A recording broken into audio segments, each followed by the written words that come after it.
Ya, dan untuk mengetahui situasi terkini terkait sidang kasus Ahok, kita telah terhubung dengan reporter Berita 1 Cikal Multazam dan juru kamera Rangga Samudra yang melaporkan langsung dari Gedung Kementan, Jakarta Selatan. Ya, Cikal, selama sidang, hal apa saja yang menjadi perdebatan sengit antara saksi dan kuasa hukum Ahok hingga saat ini? Iya, Veronica, untuk pemeriksaan saksi terhadap Ma'ruf Amin ini cukup berlarut-larut hingga sekitar memakan waktu sekitar 7 jam. Ini dikarenakan memang ada beberapa perdebatan yang terjadi. Yang pertama adalah pihak dari kuasa hukum Basuki Cahayapurnama atau Ahok menanyakan perihal mengenai tahapan bagaimana MUI mengeluarkan fatwa bahwa pernyataan dari Ahok ini mengandung unsur penistaan agama, dan tadi sempat diklarifikasi oleh Ma'ruf Amin bahwa itu bukanlah fatwa tetapi merupakan sikap dan juga dari yang dikeluarkan oleh penjelasan dan juga sikap yang dikeluarkan oleh MUI. Dan secara dimensi dan juga secara jajaran ini berada di atas fatwa karena melibatkan beberapa komisi.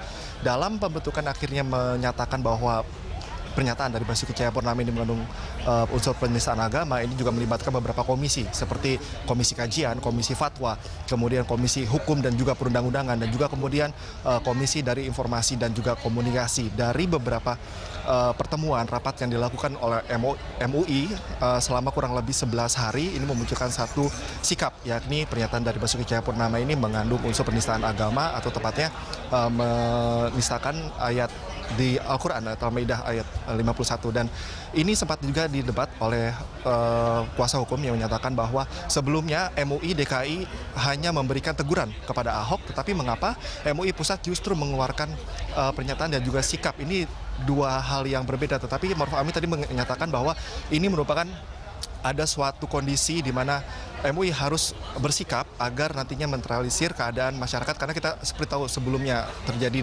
demonstrasi begitu unjuk rasa di Jakarta ini, hal ini untuk meredam hal tersebut yang direkomendasikan kepada pihak kepolisian. Dan ada beberapa hal lagi yang perlu saya sampaikan, bahwa berlarut-larutnya pemeriksaan terhadap saksi Ma'ruf Amin ini sempat diprotes juga dari pihak kuasa hukum dari Majelis Ulama Indonesia yang sempat menegur dari JPU bahwa Ma'ruf Amin telah berumur cukup lanjut, sekitar 73 tahun, kondisi kesehatannya juga tidak memungkinkan untuk menjadi pemeriksaan selama itu, dan dikhawatirkan keterangan-keterangan yang disampaikan oleh Ma'ruf Amin ini tidak prima, begitu tidak maksimal, sehingga tadi sempat meminta persidangan tidak bertele-tele dan juga tidak berlarut-larut.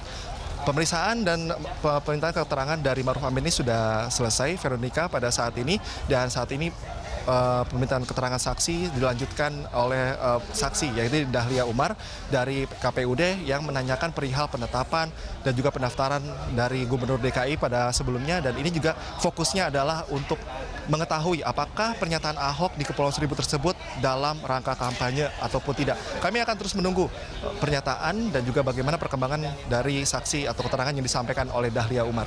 Veronica.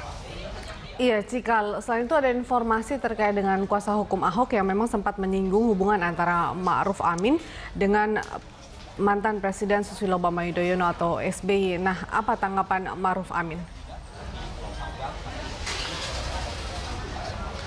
Iya, Veronica, memang hal tersebut setidaknya sempat disampaikan oleh kuasa hukum Ahok ini karena melihat bagaimana perkembangan informasi yang beredar di masyarakat bahwa proses hukum ini atau penetapan tersangka kepada Ahok ini tidak bisa lepas dari unsur politik karena menjelang pemilihan Gubernur DKI Jakarta. Hal tersebut sempat ditanyakan, namun lebih terperinci apakah Ma'ruf Amin pernah berhubungan langsung dengan paslon nomor urut 1 DKI Jakarta.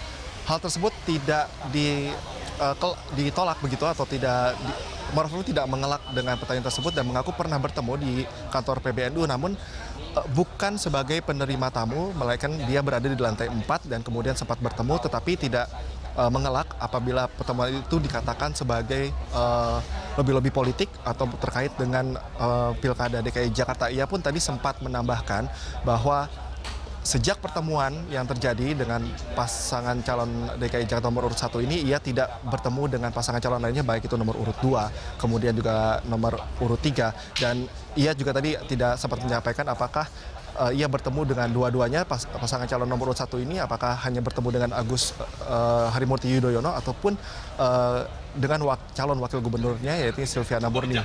Namun lagi-lagi ditekankan kembali oleh pihak kuasa hukum bahwa keterangan dari Ma'ruf Amin harus benar-benar bisa dibuktikan dan ada konsekuensi hukum yang bisa dikenakan terhadap Ma'ruf Amin apabila memberikan keterangan yang tidak sesuai atau tidak benar. Dengan itu, pihak kuasa hukum akan melakukan investigasi kembali apakah pertemuan tersebut benar-benar tidak membahas isu atau masalah politik yang terjadi di Jakarta ini. Veronica. Baik pemirsa, reporter Cikal Multazam dan juru kamera Rangga Samudra melaporkan langsung dari Gedung Kementan, Jakarta Selatan.